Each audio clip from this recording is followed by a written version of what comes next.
প্রভুর শ্রীরাঙা রাতুল চরণে জানাই ভক্তিপূর্ণ কোটি কোটি প্রণাম। জগৎ জননী জগৎ লক্ষ্মী শ্রী শ্রী পরমায়ের শ্রীরাঙা রাতুল চরণে জানাই ভক্তিপূর্ণ সত্য কোটি কোটি প্রণাম।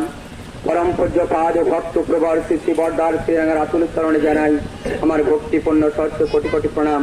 পরম পূজ্য পাদ শ্রী শ্রী আচার্য দেব দাদার শ্রীরাঙা রাতুল চরণে জানাই আমার ভক্তিপূর্ণ সত্য কোটি কোটি প্রণাম। পরম পূজনীয় অবিন্দ এবং ঠাকুর পরিবারের সকলের শ্রীরাঙা রাতুল চরণে জানাই আমার ভক্তিপূর্ণ সত্য কোটি কোটি প্রণাম। আজ এই সৎসঙ্গে উপস্থিত ঠাকুরের অমৃত পথের যাত্রী রূপে ঠাকুরের পুত্র পাঞ্জারি কর্মীগণ, ইষ্টপ্রাণ দাদা মায়েরা, ছোট ছোট ভাই বোনেরা, সবাইকে যথাযোগ্য স্থানে আমার অনন্ত জয়গুরু ও প্রণাম। আজ আমি মঙ্গল প্রার্থনা জানাই সেই বিদেহী আত্মা, পশু পক্ষী গাছপালা সকলের মঙ্গলার্থে আমি পরম দয়ালের শ্রীরাঙা রাতুল চরণে তাদের সকলের মঙ্গল প্রার্থনা জানাই। আজ যে উপলক্ষ আমরা জানতে পারলাম যে তার একটা দেহ বিদেহী হয়, একটা দেহ, এই দেহ আমরা আজ বুঝতে পারলাম যে আমরা যে দেহ পেয়েছি এ দেহ চিরতরের জন্য নয়। যেমন আজ দাদা তিনি তার দেহকে ছেড়ে তিনি সেই বিদেহী হয়ে জীবাত্মা সেই ইথর জগতে বিলীন হলেন, আমাদের তেমনি ভাবে একদিন এই পৃথিবীতে এই দেহ ছেড়ে সেই ইথর জগতে আমাদেরকে বিলীন হতে হবে। এমনি করে এই পৃথিবীতে যেই আছে তাকেই যেতে হয়। তখন এটা যখন আমরা জানতেই পারলাম যে আমাদের আসলেই যেতে হবে, তাহলে এটা যখন আমরা জানতে পারছি আসলেই যেতে হয়, তাই রবীন্দ্রনাথ ঠাকুর তিনি তার ছন্দে তিনি বলেছিলেন, প্রথমে যেদিন এসেছিলে ভবে সবে মাত্র কেঁদেছিলে হেসেছিল সবে, এমন জীবন করিতে গঠন মরণে হাসিবে তুমি কাঁদিবে ত্রিভুবন। আমাদেরকে এমন করে যেতে হবে যে আমি যখন থাকবো না শুধু যেন আমার সেই আচার আচরণ ব্যবহার সেইগুলো যেন এই জগতে ভাষ্যমান হয়ে চিরতরে সেই পরম পিতার আধার শিলা হয়ে যেন থেকে যায়, চিরতরের জন্য যেন আমি তার সঙ্গে সঙ্গ হয়ে থাকতে পারি। একটা কথা, যেমন আজ এই মানুষ দেহ ছেড়ে যায়, কোথায় যায়, কোথায় থাকে, আবার কি সে এই মানব দেহ ধারণ করে পৃথিবীতে আসে, কেমন করে যায়? এই অনেক প্রশ্ন ঠাকুরের কাছে অনেক ভাবে করা হয়েছে। বলেছেন ঠাকুর, এক দাদা বসেছিলেন ঠাকুর কাছে, বলছেন ঠাকুর যে কি করলে আবার আপনার সঙ্গে সঙ্গ করতে পারবো, কি করলে আবার আমরা আপনার কাছে আসতে পারবো? ঠাকুর বললেন, অত ভাবনা করে দরকার নেই, শুধু নাম করো, নাম করো, ওই নামই তোমাকে ওই পাদপদ্মে স্থান দেবে, ওই নামই আমাদের গন্তব্য, ওই নামই আমাদের সেই পাদপদ্মকে আমাদের কাছে পৌঁছিয়ে দেয়। মানুষ মরে গেলে আবার কি মানব দেহ পায়? এই মানব দেহ ছেড়ে যখন যাব আবার কি আমরা মানব দেহ পাবো? কি বলছেন গরুর পুরাণ, যেখানে গরুর পুরাণে আমরা অনেক জায়গায় এই দেশীয়দের মধ্যে যখন কোনো বাড়িতে কোনো মৃত্যু হয়, কেউ চলে যায়, তখন গরুর পুরাণ পাঠ হয়। গরুর পুরাণটা কেমন, যে এই দেহ যখন ছেড়ে এই দেহের থেকে জীবাত্মা বেরিয়ে যখন চলে যায়, আর ওই জীবাত্মার যে যাত্রা ট্রেভেলিং হয়, সেই জীবাত্মা চলছেন চলছেন চলছেন, কোথায় যাচ্ছেন, এই যে চলাটা কখন কিভাবে কোথায় যায়, এই সর্ব বিষয় নিয়ে বর্ণনা যে পুরাণ করছে, সেই পুরাণকে গরুর পুরাণ বলা হয়। তাহলে কেমন করে আমরা কি আবার এই মানবজনী ধারণ করে পৃথিবীতে আসবো? আসতে গেলে আমাদের এই যে কথা বলি কি, কোটি জন্ম করিলে নাম সংকীর্তন তবু না পায় শ্রী নন্দের নন্দন। এই কোটি জন্ম যে নাম সংকীর্তন করেও ওই প্রভুর চরণ পাওয়া যায় না, অর্থাৎ প্রভুর চরণ পাওয়ার যে আনন্দ সে অনুভব তখনই করা যায় যখন আমরা মানব তন ধারণ করে এই পৃথিবীতে আসতে পারি। এই জগতে যা কিছু আছে তাদের চেতনা অত জাগ্রত নয়, তাই চেতনা জাগ্রত না হবার কারণে তারা যে কি কারণে এই পৃথিবীতে এসেছে তারা বুঝতে পারে না, তাই তারা প্রভুকে অনুভব করতে পারে না, প্রভুকে আনন্দ করতে পারে না। এই পৃথিবীতে যত দেহ আছে, কোন দেহ সেই পরম সত্তাকে অনুভব করতে পারে পারে না, একমাত্র অনুভব করতে পারে মানব তনু ধারণ করে যারা পৃথিবীতে আসতে পারে। আমরা যে কত সৌভাগ্যবান, এই মানব তনু ধারণ করে পুরুষোত্তমের চরণাশ্রিত হয়ে সদ্গুরুকে গুরুরূপে বরণ করে হৃদয়ে মাঝে তার চরণাশ্রিত হয়ে তার চরণ করে তার মনন করে তার মন্ত্রকে জপ করে আমরা তার চরণ তলে এসে বসতে পারার সৌভাগ্য আমাদের হয়েছে। আমাদেরই সৌভাগ্য। সৌভাগ্যটা কেমন করে এলো? এটা কি শুধু আমার কৃতার্থ? আমার কৃতার্থ নয়, আমার পিতা মাতার পুণ্য কৃতার্থের ফলে আজ আমি মানব জনি পেয়েছি। আর মানব জনি পেয়ে তার সঙ্গে সঙ্গে পুরুষোত্তমের চরণ পেয়েছি গুরুরূপে। তাহলে কৃতার্থ কার? কৃতার্থ আমার পিতা মাতার, কৃতার্থ তার পিতা মাতার, অর্থাৎ কৃতার্থ আমার পিতৃপুরুষের কৃতার্থ, যে আজ আমাকে তার করেছে তার চরণ তলে। এটা আমাদের পিতৃপুরুষের কৃতার্থ। তাই পিতৃপুরুষকে স্মরণ করে মনন করে চিন্তন করে তাদের কথাকে মন্ত্র বাক্য মনে করে এই জীবন দিয়ে দেহ দিয়ে তাকে সাধনা করতে হয়। তখন আমার পরম পিতার মুখে হাসি ফুটে ওঠে, তা না হলে কখনো হাসি ফুটে ওঠে না। আজ এসেছি, আজ হয়তো আছি, কাল হয়তো থাকবো না, কিন্তু আবার কেমন করে যদি তার দয়া হয়, যদি তার সেই কর্ম তার সেই চিন্তাধারা আমার চিত্তে রেখে আমি সেই অন্তিমকালে তার স্মরণে গন্তব্যে যাবার সেই পূর্ণ আকাঙ্ক্ষা ইচ্ছা শক্তি তার স্মরণ নিয়ে যদি যেতে পারি, আবার আবির্ভাব হয়। এক জায়গা বললেন কেমন করে আবার আসা যায়? বললেন মৃত্যুকালে আমাদের কি হয়? মৃত্যুকালে ভয় হয়। কেন ভয় হয়? ওই চিত্রগুপ্তের খাতা, অর্থাৎ আমার চিত্তে পূর্ব কর্ম যে সঞ্চিত আছে ওই কর্মগুলো জাগ্রত হয়। কোন কর্ম? কুকর্মগুলো আমার সামনে ভাষ্যমান হয়ে ওগুলোকে আমাকে গ্রাস করার চেষ্টা করে, আর সে আমাকে ভয় দেয়। আর ওই ভয় পেয়ে আমি আহত হয়ে যাই। আর ওই সময় যে আলো দর্শন হয়, ওই আলো দর্শনের আগে আমি মুছা যাই। ওই আলোকে আমার আর দর্শন হয় না। আর ওই আলো দর্শন না হলে মানব জনিতে আবার ফিরে আসা যায় না। তাই সাধন করে বললেন, প্রভু যিশাস বলছেন যে কি করে আবার মানব তনু আমরা পেতে পারি। তাই তাকে ধরে ওই মহামন্ত্র আমরা যখন পাই, ওই মহামন্ত্র যখন আমরা জপ করি, জপ করতে করতে এই দেহেতেই আমরা ওই আলো দর্শন করতে পারি। যারা একবার ওই জ্যোতিকে দর্শন করে, মৃত্যুকালে ওই জ্যোতি দেখে তারা আর ভয় পায় না, তারা ওই জ্যোতি দেখে আনন্দিত হয়ে যায়। আর ওই আনন্দিত হয়ে সেই আনন্দময়ের শ্রীচরণে তারা আশ্রয় পায়, তাদের আর অন্য জনিতে যেতে হয় না। তাই তাহলে আমাদের কি করতে হবে? আমার সদাই সর্বক্ষণ আমাদের তার কর্মে তার মননে তার চিন্তায় তার সব কিছুতে আমাদেরকে ভাসমান হয়ে থাকতে হবে। আমরা যদি তার চিন্তায় তার ভাবনায় তার কর্মে আমাকে মত্ত করে রাখতে পারি, তাহলে পুনরায় আবার তার চরণ আশ্রিত হয়ে এই পৃথিবীতে আমরা মানব রূপে আবার আসতে পারি। আর যদি তা না হলে আমি ওই মৃত্যুকালে যদি আমি জড় বস্তুর সঙ্গে কোনো জায়গায় যদি আমি আসক্ত থাকি, আর কোনো কিছুর প্রতি যদি আমার টান যদি বেশি থাকে, আর মৃত্যুকালে ওই টান এসে যদি আমার সম্মুখে দাঁড়িয়ে পড়ে, তাহলে ওই টান ওই দৃষ্টি নিয়ে যদি আমি আমার এই প্রাণটা যদি বেরিয়ে যায়, আর পরবর্তী জন্মে আমার ওই জনিতেই প্রবেশ পায়।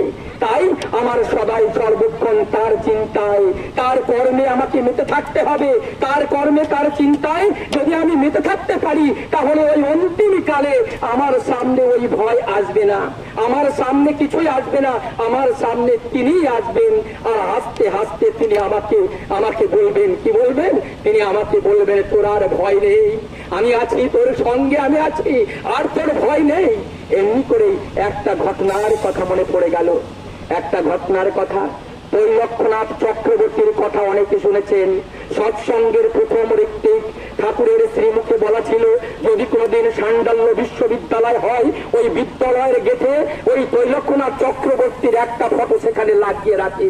ত্রৈলোক্যনাথ চক্রবর্তী তার এমনই ঐশ্বর্য ছিল, ঠাকুরের কথা যেখানে দাঁড়িয়ে বলতো, এমন কোন মানুষের শক্তি ছিল না যে সেই কথাকে অগ্রাহ্য করে সেখান থেকে সরে যায়। কাঁদতে কাঁদতে তার কাছে ছুটে আসতো আর বলতো যে, দাদা তুমি কার কাছে গিয়েছো, তুমি কাকে পেয়েছো, সে কোথায় কোথায় গেলে তাকে পাওয়া যাবে। এমন তৃষ্ণা এমন আকাঙ্ক্ষা তার হৃদয়ের মাঝে জেগে উঠতো, এমন পিপাসা জেগে উঠতো যে আমি কোথায় পাবো।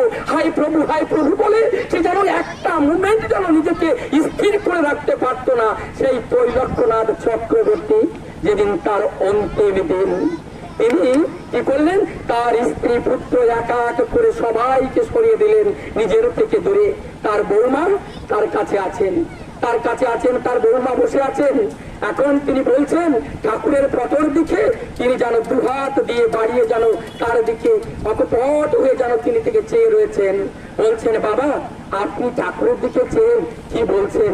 তিনি বলছেন, ঠাকুরের দিকে চেয়ে বলছেন, ঠাকুর আমার জীবন তো প্রায় শেষ হয়ে গেল, এখন তো এ জীবন আর কর্মে কিছু লাগছে না, দয়া করে ঠাকুর এখন তুমি আমাকে নিয়ে নাও।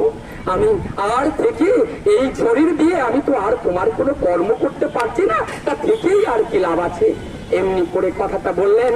তার পরবর্তীতে তিনি যেন একটু পরে এই ঘাটটা যেন এমনি করে মুছলে পড়লো। বৌমা ছুটে আসলো, এসে বললো, বাবা বাবা করে রাখলো, বাবা আর সাড়া দেয় না। তখন চারিদিকে চিৎকার করে সবাই ছুটে আসলো, এসেতেই সে তার অন্তিম শ্বাস তিনি নিলেন। এমনি করে আমরা যদি তাকে ভজনা করি, এই যে মৃত্যু, ইচ্ছা মৃত্যু বলে একে, কেমন করে ইচ্ছা মৃত্যুকে বরণ করা যায়? ইচ্ছা মৃত্যুকে সাধনা করলে ওই ইচ্ছা মৃত্যুকে বরণ করা যায়। এই যে আমরা যে পিণ্ড দেহ দেখছি, এই পিণ্ড দেহকে অতিক্রম করে সেই সূক্ষ্ম দেহকে যেতে হয়, আর সূক্ষ্ম দেহ থেকে সেই কারণ দেহে প্রবেশ করতে হয়। কারণ দেহটা কেমন করে বুঝবো?